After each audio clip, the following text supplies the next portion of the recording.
New York City, with over 9 million people, has many stories to tell.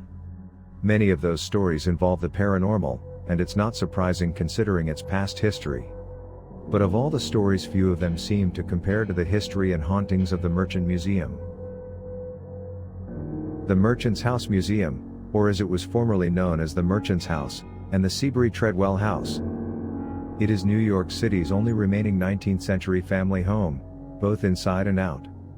It is located at 29 East 4th Street, between Lafayette Street and the Bowery in Manhattan, in an area known as NoHo, and was built on speculation in 1832 by Joseph Brewster, a local hat maker and merchant. Built in 1832, the structure was sold to Seabury Treadwell, a rich New York merchant, in 1835 for $18,000. The Treadwells and their 7 children moved into the residence.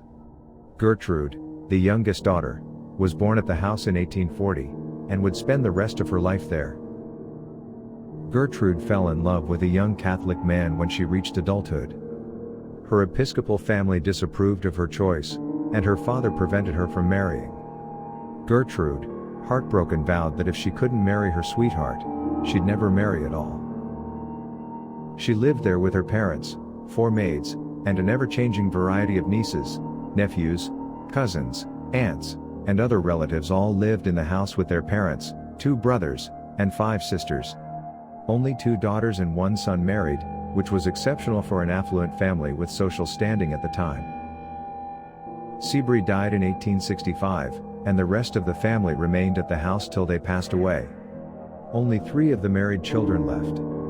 After the death of her sister Julia in 1909, Gertrude, who was the youngest member of the immediate family, resided there alone for 24 years until 1933.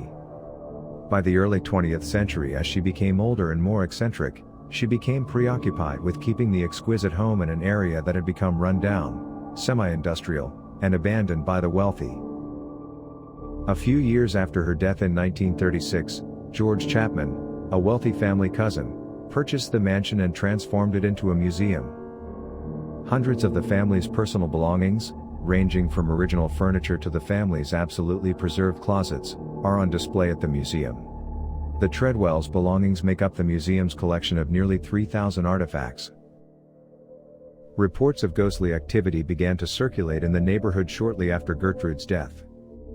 The museum received the label of Manhattan's most haunted house by the New York Times, after a series of unusual and mysterious paranormal incidents, including reports of a woman in brown clothing roaming around the house, temperature swings, and strange sounds. Many people believe the woman is Gertrude, the recluse spinster who is keeping an eye on her family's house. The bedroom of daughter Eliza is said to be the most haunted in the house. One member of a tour group with EVP equipment claimed to have looked in Eliza's dresser mirror, and asked if she thought she was beautiful. One device picked up a female voice answering that question later. When listening to the recordings, a female voice said, "Pleasant enough." Several entities have been positively recognized. Guests who report sightings are shown family photos and are asked to identify who they saw.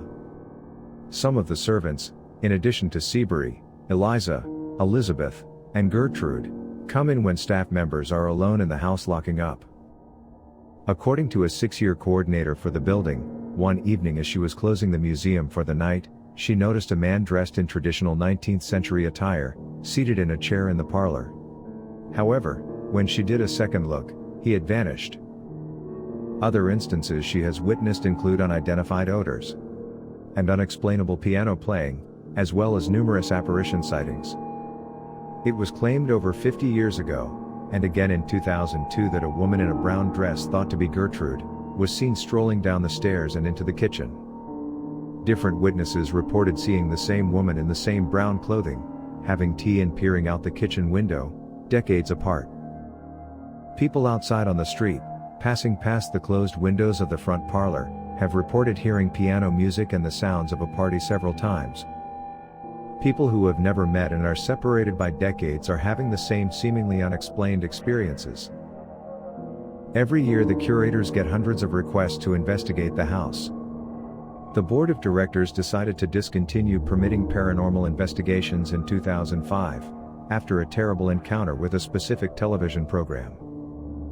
After years of seeing people benefit on the house's ghostly reputation, by writing articles, stopping outside on ghost tours, selling books, the museum's board decided to start conducting ghost tours in 2007. The museum is also offering virtual tours online. Aside from the hauntings and paranormal events, the Merchant Museum is an amazing place. We encourage everyone to be supportive of it, and visit if possible. We will add a link to their site below. So what do you think of the Merchant Museum? Do you think the hauntings are real? Let us know in the comments below, and as always please like and subscribe.